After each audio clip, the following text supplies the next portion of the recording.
Welcome to The Recovering Perfectionist, where you'll learn all the hacks you need to get started and finished on your business or project.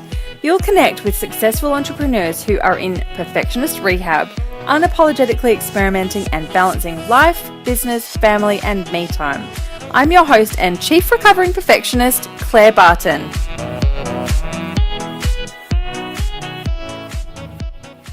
Hey, Recovering Perfectionist, it's Claire. Today on the show, I have Lisa Murray, who, I don't even know where to start explaining what she does. She is a absolute ball of energy, is the best way that I can describe Lisa. I've met her a couple of times in person, and she spoke at one of my monthly networking events recently as well, and just completely blew everyone away. She talks a lot about energy and creativity and play in your business. Remember that thing? She's a really interesting woman, and I know that you're going to love this conversation that I have with her today, because she's really inspirational. She just does so many different things. There's some beautiful artwork on her website when you check that out, or on her business cards, and you're like, oh, where did you get all that beautiful artwork? And she's like, oh, I just did it. I just made that art. She's so interesting and absolutely gorgeous. So I can't wait to hear what you think about the episode and what you think about the combo that we have. Definitely follow her. She is amazingly interesting. I think I've said that about 3 times already. She's a very interesting person to follow. She's just inspirational, and I absolutely love her work, and I know you will too. Hi everyone, it's Claire, and I have got Lisa Murray, who is a creation catalyst, with me today. How are you going, Lisa? Hey Claire, I'm great, thank you. Wonderful to finally have you. Lisa, before we get started, Creation Catalyst, tell us more about that. Who are you? What do you do? What's your business? So you can probably articulate it a lot better than I do. It depends. It depends on the day. That's the funny thing. When you say, who are you? I'm like, I'm not sure. But what it really comes to, for years, I've played with all the energies of creativity, and far beyond the arty creativity, very much being creative in every area of your life, your business, bringing play into business, all these kinds of things. And I've played around and through it. And really what I came to maybe about a year ago was that I'm a creation catalyst. Literally, when people want to create an idea or create something, they come to me, and I'm the catalyst for then giving them a sense of how they can do that, what it can look like, what are the possibilities with it that maybe they haven't thought of. And so then in my business, I do that in all kinds of different ways. Sometimes I do branding with people. Sometimes I do straight out strategy. Other times it's much more about the really playful, fun stuff, and actually allowing people to enjoy their work. Because I had burnout really severely quite a few years ago, and I noticed how much that was caused by not being willing to be in the creative energies and not being willing to actually let things flow, basically. So I play all around all those different things. I've got lots of different programs and memberships and things that cover off all of that. I love it. So the first time that I ever came across you, Lisa, was at a networking event, probably about 1.5 years ago, late 2015. And I was very new to the online business world. I was really just sort of starting to dip my toe, and I thought I knew everything I needed to know. And I was kind of in that space of, oh my gosh, what am I doing? This is so out of my comfort zone, and it was a little bit crazy.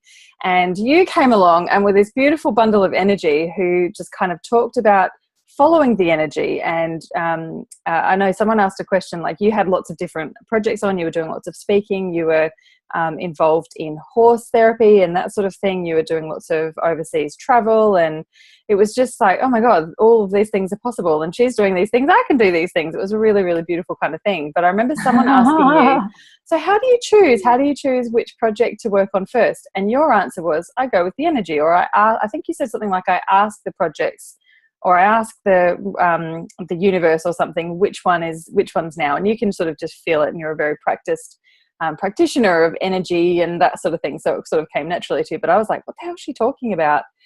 So naturally, I then stalked you online, lovingly and not in a creepy way. And I looked into you, and I follow you very closely. You've obviously came to speak at the networking event that I run monthly as well. And I'm just a little bit obsessed with your work and your messaging. I love all of your videos and your Facebooks and that sort of thing. But I guess the thing I really want to talk about today is that sort of follow your energy. It's become a hashtag that I use quite a lot. Hashtag follow the energy. Hashtag Lisa Murray enthusiast. But yeah, it's really been something that I've tried to sort of tap into for my business and also for, you know, my personal life and my, you know, everything that I kind of do. And it's something that I also try and, you know, work with my clients when I'm coaching and that sort of thing, when they've got so much on and there's so many competing priorities and that sort of thing. So for the audience who are recovering perfectionists, obviously, I'd love to sort of understand, like, how did you kind of get okay with following the energy? Is it something you've always done, or is it a practice thing about, you know, not just doing things because they're on your to-do list, but actually tapping into the energy of all that sort of thing? So I'd love to know a bit more about that part of your thing.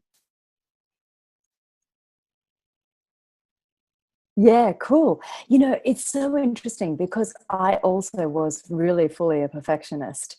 And when I was coming on your show, I was like, oh, that's so exciting because, like, I can really see how far I've come with that, which is quite, you know, quite a nice thing to acknowledge. Right. And so what I would say is I've always had the capacity to follow the energy. Like, I can look back at certain points in my life and go, oh yeah, I was doing it then, I was doing it then, I was doing it then. And then I can look at other parts of my life where I can see I was just the total control freak, perfectionist, you know, who was not following the energy at all and suffering greatly as a result, you know.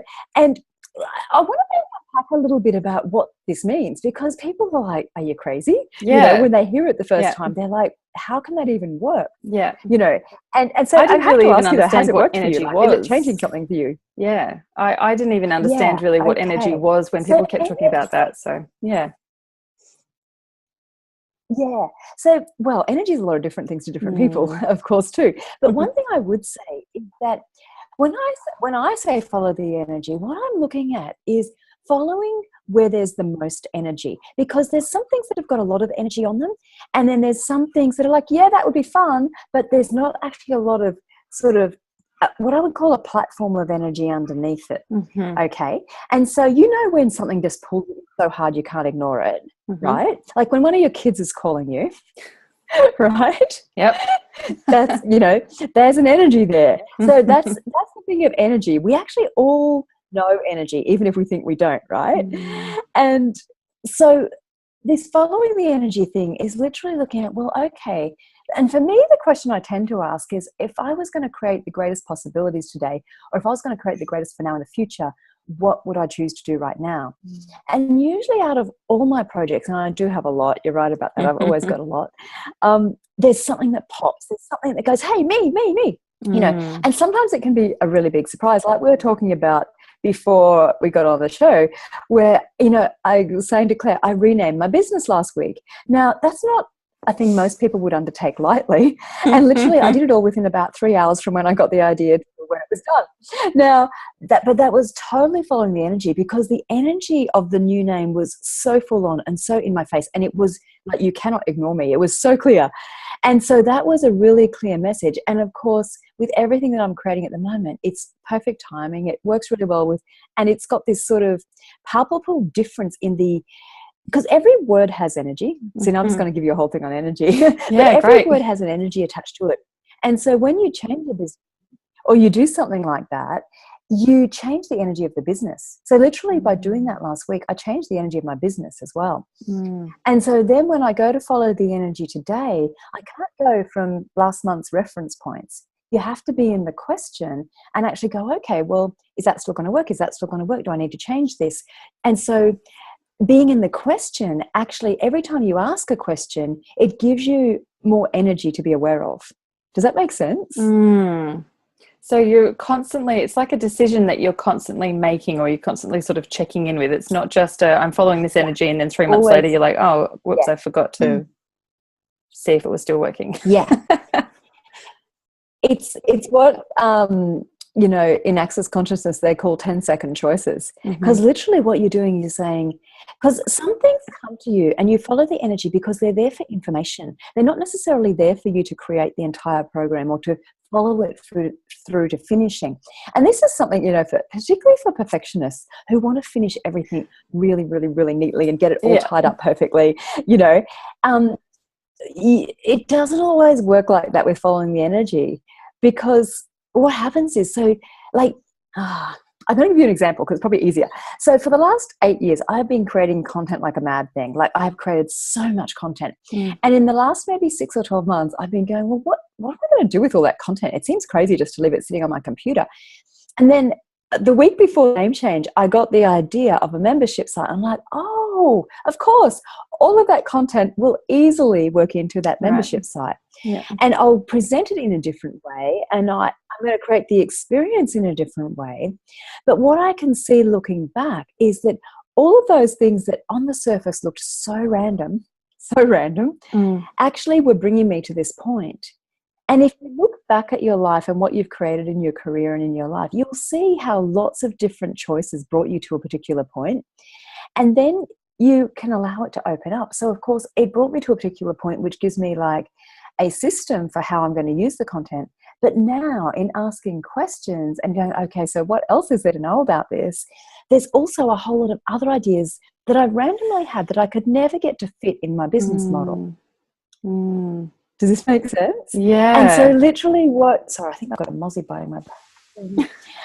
So literally what happens when you follow the energy is you have to trust yourself. You actually have to trust your intuition.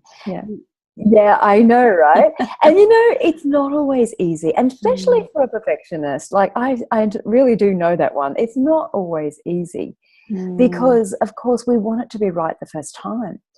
That's so right. much of what I've created has been about the adventure and enjoying the process. Yeah.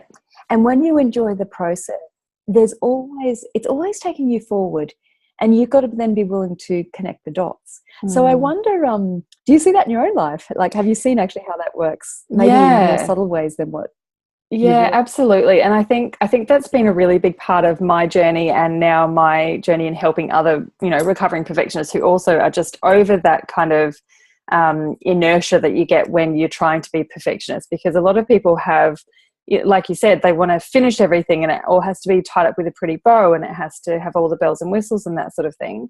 But I think what freaks people out even before that is the planning and actually getting started. So if you've got sort of an idea that comes to you, I feel like perfectionists are less likely to actually get started on it until they've completely over-planned it and over-engineered it, so they need to know what the end product looks like. I used to be exactly the same. Like, my mantra when I was in corporate was, you tell me where we need to be at the end and I'll work out how to get us there. Like, I could do big picture, but the detail is definitely my strength.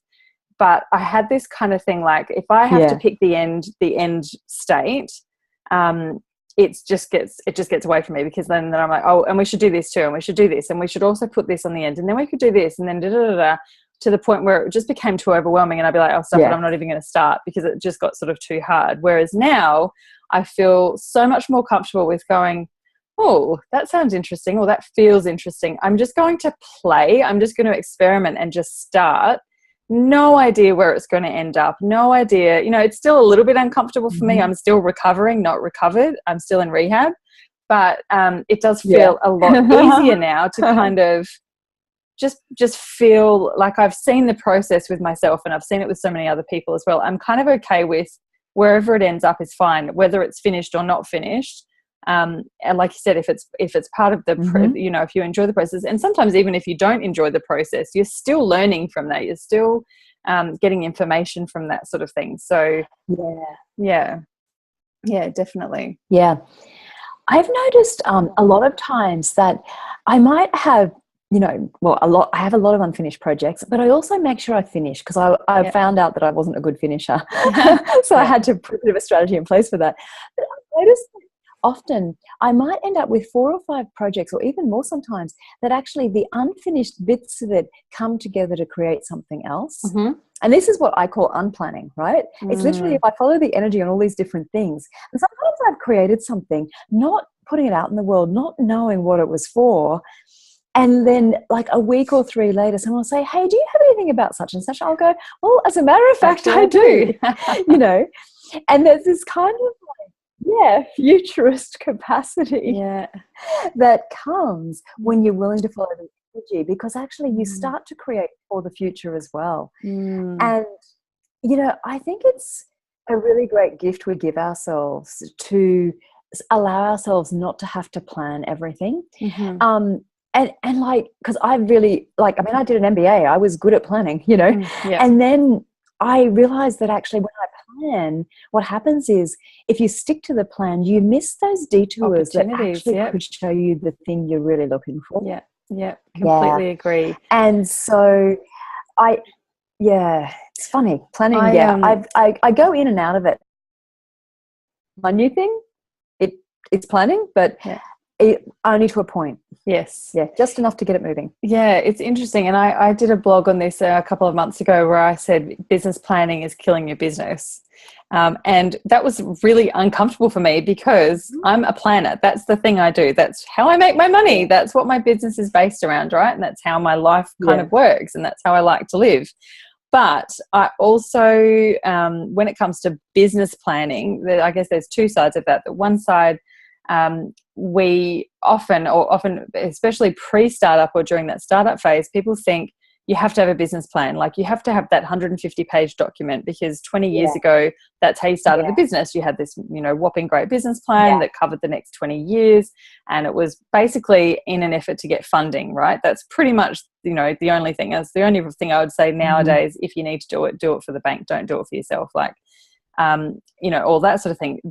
I like the 80-20 rule. So if you plan 80%, then you've still got 20% of flexibility and opportunity, like being more open to opportunities and ideas and that sort of thing. Because I think especially when you're starting out, it's really important not to know exactly what your business is going to look like in a year or 5 years and that sort of thing. Because if you try and over plan it so much, you end up either sticking to your plan for the sake of sticking to your plan, or you stray from the plan and then you beat yourself up for straying from the plan because you're straying from the plan and that's not what you said you were going to do, which just feels really stifling. Like it just completely defeats the purpose of being an entrepreneur and working for yourself and that sort of thing.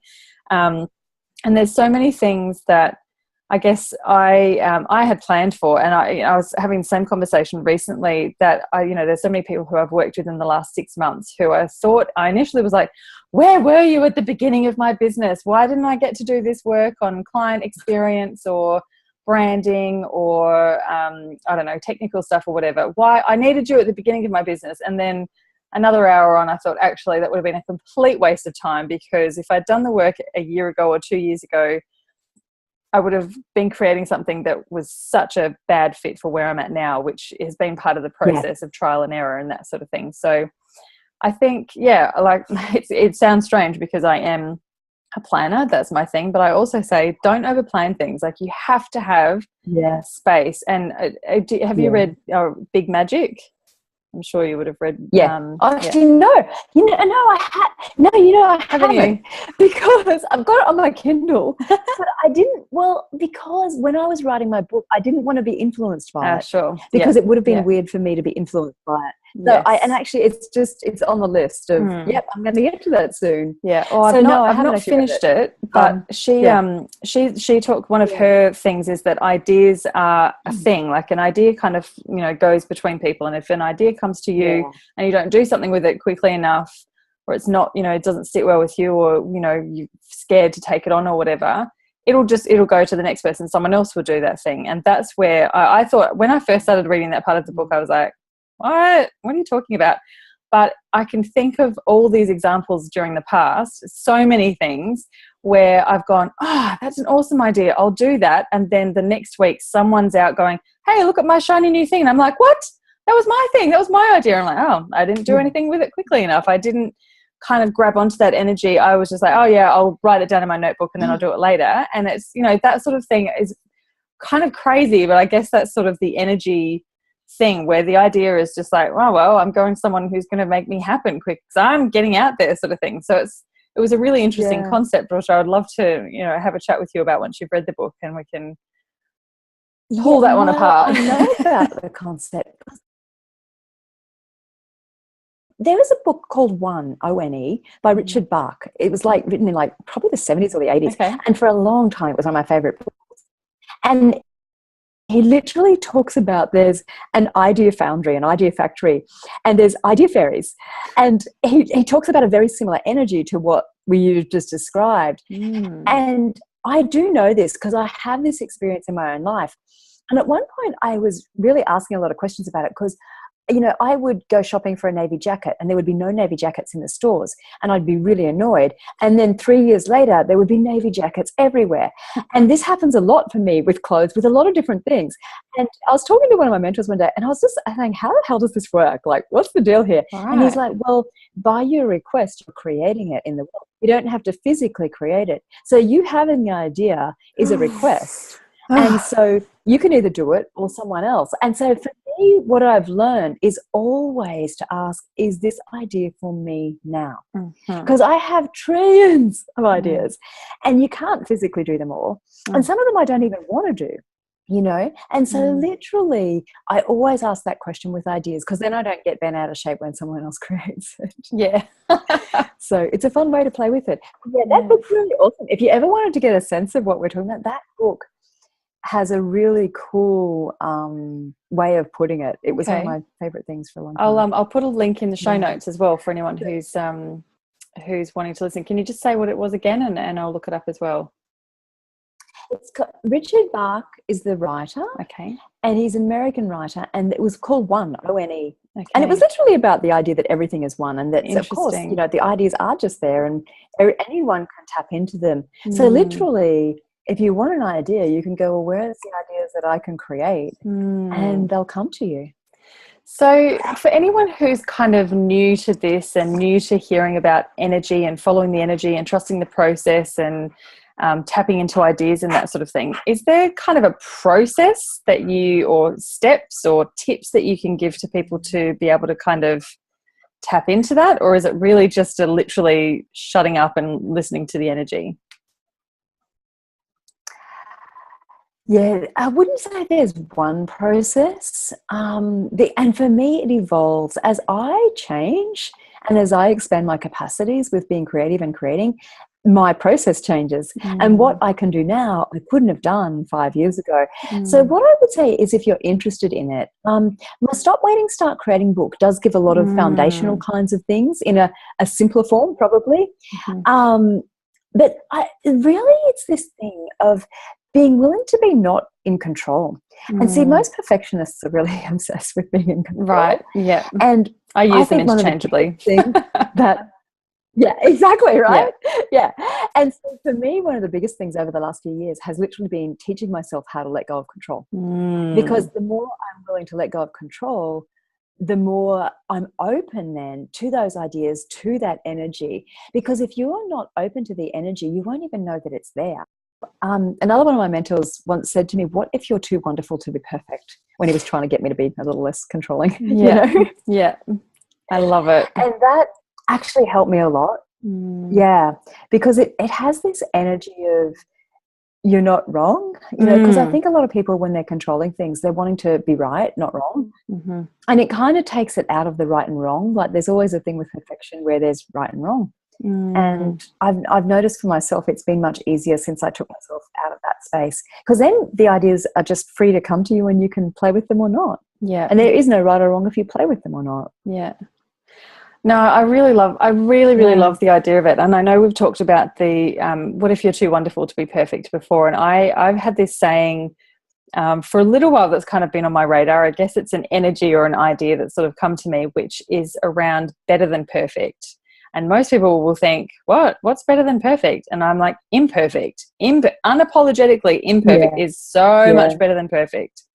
And, you know, like you said, perfect I use interchangeably with control freak and avoidance. Like often perfectionism is avoidance, or it's fear, or it's just procrastination, or you know, there's various different types of perfectionism. And I'm not a psychologist or anything like that, but there's, you know, lots of different kind of versions and masks, or perfectionism can be a mask for something as well.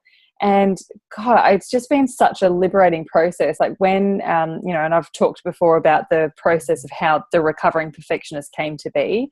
And interestingly, since I've started using that phrase as my podcast and my Facebook group name and on a lot of my products and that sort of thing, it was like the final nail in the coffin of my perfectionism, because now I can't I can't do anything perfectly, or people will think I'm a hypocrite, and I don't like that.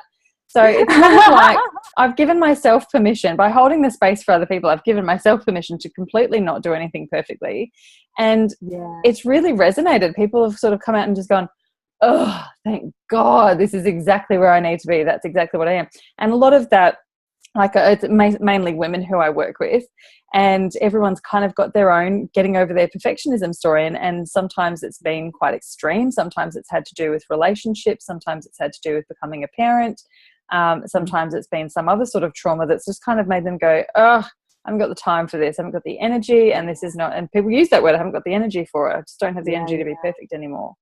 And it's just, it just makes such a big difference when you can actually give it a name, and you actually make a decision to stop giving a shit about all the wrong things, and to actually listen to the things like inside you rather than what everyone else is expecting from you. Because I think a lot of perfectionism is trying to impress other people.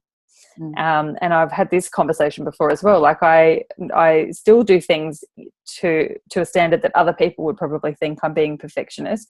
But the difference for me is that I know I'm doing it for me now.